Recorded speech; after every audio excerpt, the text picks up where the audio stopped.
Prices of used cars expected to drop this year. This according to a new report from Cox Automotive. Experts explain that more cars are becoming available as supply chain issues ease. That is just a smidge under the all-time high, but auto prices in July compared to July of last year. The car market has burst, and it's worse than we anticipated. What we're seeing right now isn't just a correction or a dip. This is the complete collapse of the automotive industry as we know it. Right now, while you're watching this video, over 4.2 million vehicles are sitting unsold on dealer lots across America. Not for days or weeks. We're talking 180 plus days of nobody even looking at them. Dealerships are bleeding $47 per day per vehicle in interest costs, and some are quietly preparing bankruptcy paperwork. But here's what nobody saw coming. It's not just overpriced trucks and luxury cars that aren't selling. Even basic economy cars that used to fly off lots are sitting like paperweights. A Honda Civic that would have sold in 24 hours 2 years ago is now collecting dust for 6 months. Meet Sarah, a car dealer in Ohio who thought she'd seen everything in 20 years of selling cars. Last week, she told me something that made my blood run cold. I've got $3.2 million in inventory that nobody wants. My floor plan interest is $4,800 per day. I'm not selling cars anymore. I'm managing a financial disaster that gets worse every morning I unlock the doors. But Sarah's nightmare is just the beginning. Because hidden beneath this inventory crisis is a darker truth that's about to destroy not just dealers, but millions of car owners who have no idea what's coming for them. The question isn't whether the car market will recover. It's whether you'll still have a financial future when the real devastation hits. And what we discovered about who's really behind this collapse will shock you. Right now, across America, there are more unsold cars sitting on dealer lots than at any point in modern history. And the numbers are so catastrophic that industry insiders are calling it the Great Automotive Reset. We're not talking about a few extra cars here and there. We're talking about 4.2 million vehicles, enough cars to fill every parking space in Manhattan 47 times over. These aren't just sitting for a few weeks. The average days on lot has exploded to 127 days, with some vehicles approaching 300 days without a single serious buyer. Every single day, dealers are hemorrhaging money on floor plan interest. Here's the brutal math. A $35,000 vehicle costs dealers approximately $47 daily in interest charges. Multiply that by millions of vehicles, and you're looking at over $200 million bleeding from dealer bank accounts every single day. A Ford dealer in Texas told me yesterday his nightmare story. I've got 247 vehicles on my lot right now. My daily floor plan interest is $11,639. That's $347,000 per month just to store cars nobody wants. I haven't made a profit in 8 months, and my credit line is maxed out. But it gets worse. Dealers are so desperate they're offering incentives that would have been unthinkable 2 years ago. We're seeing $15,000 off MSRP, 0% financing for 84 months, and lease deals that lose money on every transaction. And customers are still walking away. The inventory crisis isn't just hurting dealers. It's creating a cascade of failures throughout the entire automotive ecosystem. Auto transport companies are going bankrupt because there's no inventory to move. Detail shops are closing because cars aren't selling fast enough to need prep work. Even car washes are reporting 30% drops in revenue. An auto auction manager in California told me this week, we used to move 2,000 vehicles per week through our facility. Last week, we moved 340. Dealers aren't buying because they can't sell what they already have. The entire wholesale market has frozen solid. Manufacturing plants are shutting down production lines. GM just announced temporary closures at 6 facilities. Ford is cutting shifts at 4 plants. Stellantis is offering buyouts to 33,000 workers. The industry is contracting faster than anyone anticipated. But here's what's really shocking. It's not just economy cars sitting unsold. Luxury vehicles that used to have waiting lists are now collecting dust for months. A Mercedes dealer in Florida told me yesterday, I've got a $180,000 AMG that's been here 247 days. My interest cost on that one vehicle is now $11,639. I'm literally paying more to store it than some people make in a year. BMW, Mercedes, Audi, Lexus, brands that never offered significant discounts are now practically giving cars away. We're seeing $25,000 off luxury SUVs, lease deals that make no financial sense, and certified pre-owned programs that are losing money on every transaction. The psychological impact is devastating. When luxury brands start acting desperate, it signals to consumers that something is fundamentally broken. And consumers are responding by not buying anything at all. As dealers struggle with inventory costs, they're defaulting on floor plan loans. We're starting to see the first wave of dealer bankruptcies, and it's creating a secondary crisis. Repo lots filled with brand new vehicles that banks are trying to liquidate. A bankruptcy attorney specializing in automotive cases told me this morning, "I've got 23 dealer bankruptcy cases on my desk right now. These aren't small mom-and-pop stores. These are major franchises with decades of history. The floor plan interest killed them faster than they could adapt. When dealers go bankrupt, their inventory gets repossessed by floor plan lenders. Those vehicles then flood the wholesale market at fire sale prices, further depressing values and making it even harder for surviving dealers to move their inventory. 4.2 million vehicles sitting unsold. $200 million bleeding daily, dealers going bankrupt. Manufacturing plants shutting down. But this inventory apocalypse is just the symptom. The real disease is something far more sinister, and it's about to get much worse. While dealers are drowning in unsold inventory, something even more catastrophic is happening. Vehicle values are collapsing so fast that millions of car owners are about to discover they owe more on their loans than their cars will ever be worth again. This isn't a gradual decline. This is a financial avalanche that's burying car owners under mountains of negative equity they never saw coming. Used car values have dropped 23% in the last 18 months, but that's just the beginning. Wholesale auction prices, what dealers actually pay for used cars, have cratered by 35%. A 2021 Silverado that sold for $45,000 at auction last year is now bringing $29,000. That's $16,000 in value that simply vanished. But here's the terrifying part. Retail prices haven't caught up to wholesale reality yet. Dealers are still trying to sell that same Silverado for $38,000 while knowing they can only get $29,000 for it at auction. The gap between retail asking prices and actual market value is creating a fantasy economy that's about to crash into reality. A wholesale auction manager in Georgia told me yesterday, "We're seeing no sales on 60% of the vehicles that come through our lanes. Dealers are setting reserves based on last year's values, but buyers are bidding based on today's reality. The disconnect is massive, and it's getting worse every week." Here's where it gets personal. Millions of Americans are about to discover they're financially underwater on their car loans. A customer who bought a 2022 F-150 for $65,000 with $5,000 down now owes approximately $55,000 on their loan. But that same truck is worth maybe $38,000 in today's market. That's $17,000 in negative equity that appeared seemingly overnight. Jennifer from Arizona learned this lesson the hard way. "I tried to trade my 2021 Tahoe last month. I owed $52,000 on the loan. The dealer offered me $34,000 for trade-in. I'm stuck with an $18,000 loss if I want to get out of this truck. I feel like I've been financially mugged. The situation is so bad that some lenders are quietly extending loan terms to keep monthly payments manageable, even though it means customers will be underwater for years longer. We're seeing 96-month auto loans becoming common. That's 8 years of payments on a depreciating asset. Lease returns are creating another crisis. When lease terms end, customers have the option to buy their vehicle for a predetermined residual value. But when that residual value is higher than actual market value, customers simply walk away, leaving leasing companies holding worthless assets. A leasing company executive told me this week, "We're getting back vehicles worth $15,000 less than our residual values. Every lease return is a massive loss. We're not in the car business anymore. We're in the loss management business." These returned lease vehicles then flood the used car market, further depressing values and creating even more negative equity for existing owners.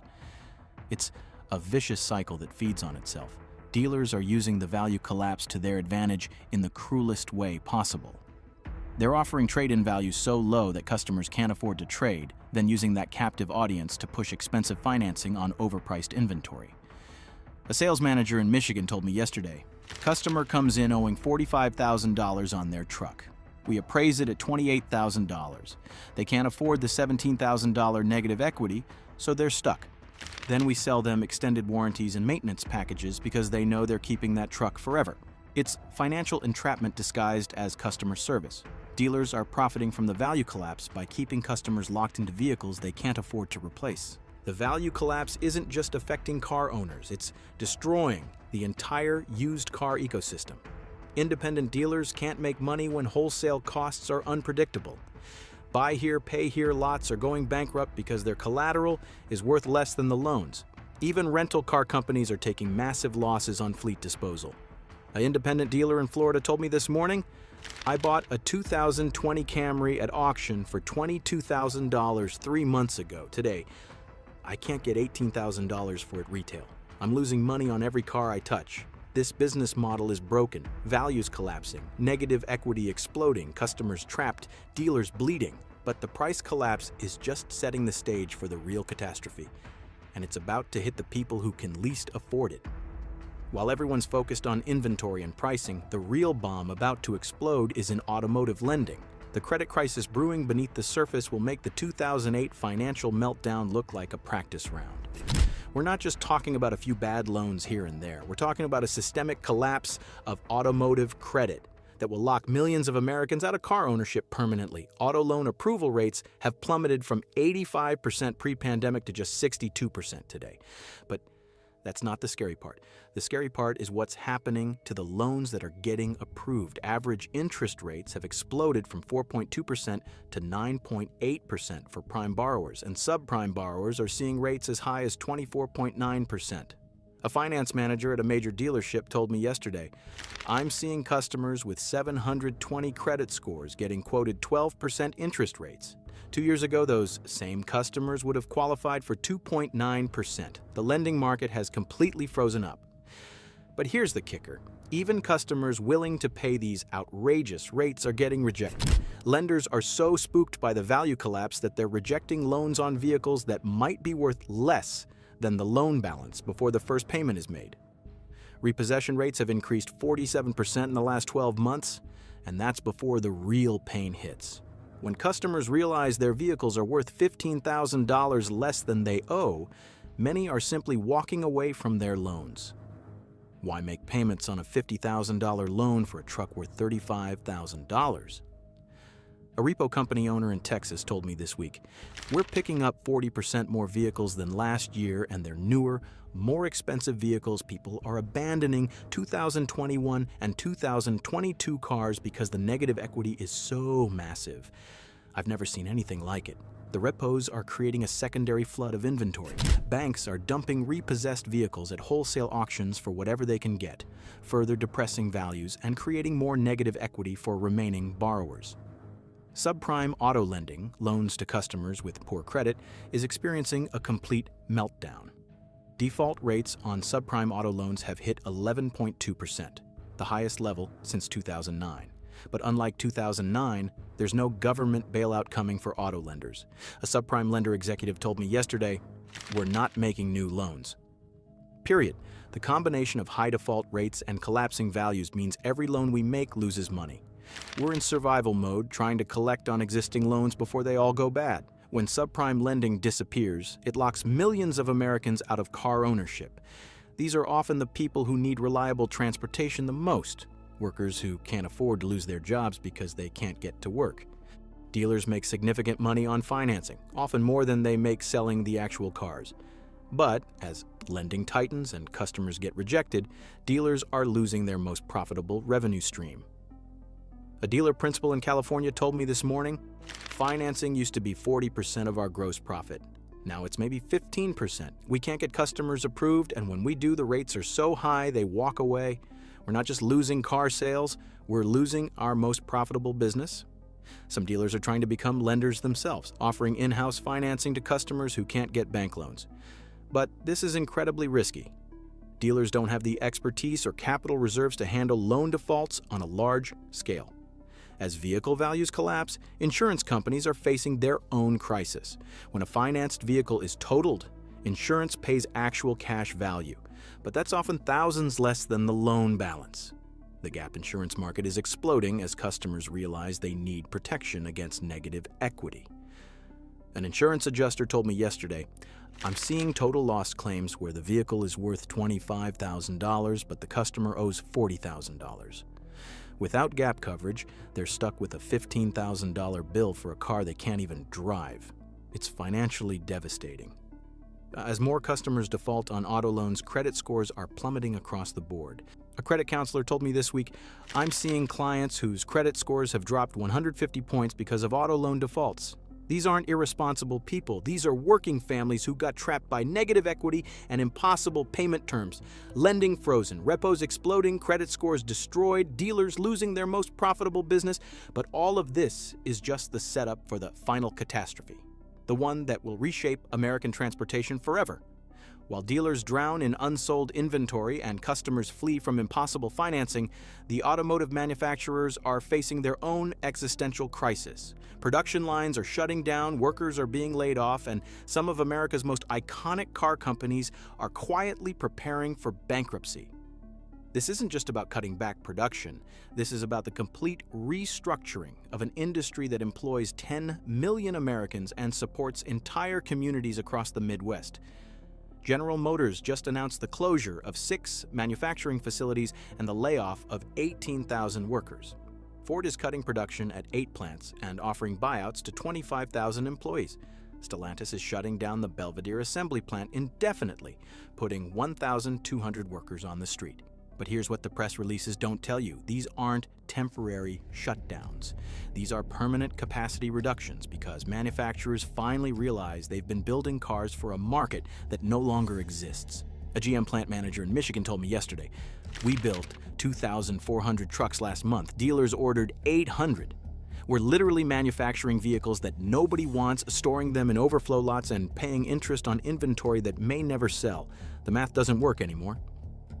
The overflow lots are a sight to behold. Thousands of brand new vehicles sitting in fields, slowly deteriorating, while manufacturers pay storage costs and insurance. Some vehicles have been sitting so long that they need a reconditioning before they can be sold. The manufacturing shutdown is creating a cascade of failures throughout the supplier network. Companies that make everything from seat cushions to electronic modules are going bankrupt as orders evaporate. A Tier 1 supplier executive told me this week, "We just laid off 40% of our workforce. Our biggest customer cut orders by 60% with 2 weeks' notice. We're not just losing money, we're burning through cash reserves trying to stay alive until orders come back. But what if they don't come back? When suppliers fail, it creates shortages that shut down entire production lines. A single missing component can stop the manufacture of thousands of vehicles. The just-in-time manufacturing system that made the industry efficient is now making it incredibly fragile." Manufacturers bet billions on electric vehicles, building massive production capacity for a market that hasn't materialized. Ford lost $4.7 billion on EVs last year. GM's Ultium platform is producing vehicles that sit unsold for months. Even Tesla is cutting prices, desperately trying to move inventory. A Ford executive told me this week, "We built Lightning production capacity for 150,000 units annually. We're selling maybe 40,000. The infrastructure isn't there, the demand isn't there, but we've already spent the money building factories." The EV push was supposed to be the industry's salvation. Instead, it's accelerating the collapse by diverting resources from profitable gas vehicles to money-losing electric ones. While American manufacturers struggle, foreign competitors are gaining market share by offering simpler, more reliable vehicles at lower prices. Hyundai, Kia, and even Chinese manufacturers are positioning themselves to fill the void left by struggling American companies. An automotive analyst told me yesterday, American manufacturers focused on high-margin luxury trucks and SUVs while ignoring the affordable car market. Now they're stuck with expensive inventory nobody wants, while foreign competitors dominate the segments people can actually afford. The irony is devastating. American manufacturers abandoned affordable cars to chase profits, and now they're losing money on expensive vehicles, while foreign companies profit from the segments they abandoned. Industry insiders are quietly preparing for the possibility that one or more major manufacturers might not survive this crisis. Bankruptcy attorneys specializing in automotive cases report a surge in consultations from companies exploring their options. A restructuring consultant told me this morning, "The conversations have shifted from how do we get through this rough patch to how do we survive if this becomes the new normal." Some companies are looking at Chapter 11 as their only option to shed legacy costs and right-size their operations. Plants closing, workers laid off, suppliers failing, unions powerless, even the manufacturers are preparing for bankruptcy. But the manufacturing meltdown is just one piece of a larger puzzle, and the final piece is about to destroy everything we thought we knew about car ownership. While the industry focuses on inventory and financing, they're missing the most fundamental shift of all. An entire generation of Americans has decided they don't want to own cars anymore. And this isn't temporary, it's permanent. This isn't just about young people delaying car purchases. This is about a complete rejection of car ownership as a lifestyle choice, and it's happening faster than anyone anticipated. Younger generations are prioritizing experiences over possessions, and cars represent the ultimate depreciating possession. They'd rather spend money on travel, dining, entertainment, and education than car payments. A financial advisor specializing in young professionals told me this morning, my clients under 30 consistently rank car ownership as their lowest financial priority. They'd rather put that $700 monthly payment towards student loans, retirement savings, or a house down payment. Cars are seen as a necessary evil, not a desirable purchase. An entire generation rejecting car ownership, cities discouraging cars, remote work eliminating commutes, subscription services replacing ownership, environmental concerns driving behavior change. The automotive industry built their business model on assumptions that no longer exist. All of these forces, inventory crisis, price collapse, credit freeze, manufacturing meltdown, and generational shift, are converging into the perfect storm that will reshape American transportation forever. And what emerges from this collapse will look nothing like the automotive industry we've known for the past century. This isn't just a recession or a market correction. This is the end of the automotive industry as we know it, and the beginning of something entirely different. Within the next 18 months, industry analysts predict that 30 to 40% of car dealerships will close permanently. These aren't just small rural dealers. Major metropolitan franchises with decades of history are preparing to shut down. A dealer association executive told me yesterday, we're seeing 15 to 20 dealer closures per week nationally. These are profitable businesses that survived 2008, but they can't survive this combination of unsold inventory, impossible financing, and disappearing customers. The franchise system is collapsing in real time. The surviving dealers will look completely different. Instead of massive lots filled with hundreds of vehicles, we'll see smaller showrooms focused on custom orders and service. The days of walking onto a lot and driving away with a car the same day are ending. If you currently own a car, understand that its value will continue declining rapidly. If you're thinking about buying a car, wait. Prices will drop much further as the crisis deepens. If you don't want to get caught in this automotive apocalypse, make sure you subscribe so you're always up to date with the latest market developments and survival strategies. The landscape is changing daily, and knowledge is your only protection. Consider alternatives to car ownership now, before you're forced into them later. Explore public transit, ride sharing, bike sharing, and remote work options. The early adopters of post-car transportation will have significant advantages over those who wait. The automotive industry spent a century convincing Americans that car ownership was essential to the American dream. But what happens when that dream becomes a financial nightmare that most people can't afford and don't want? We're about to find out.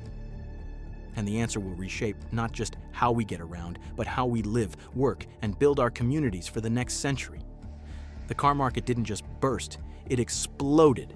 And from the wreckage, a completely different transportation future is emerging. The only question is, will you be ready for what comes next?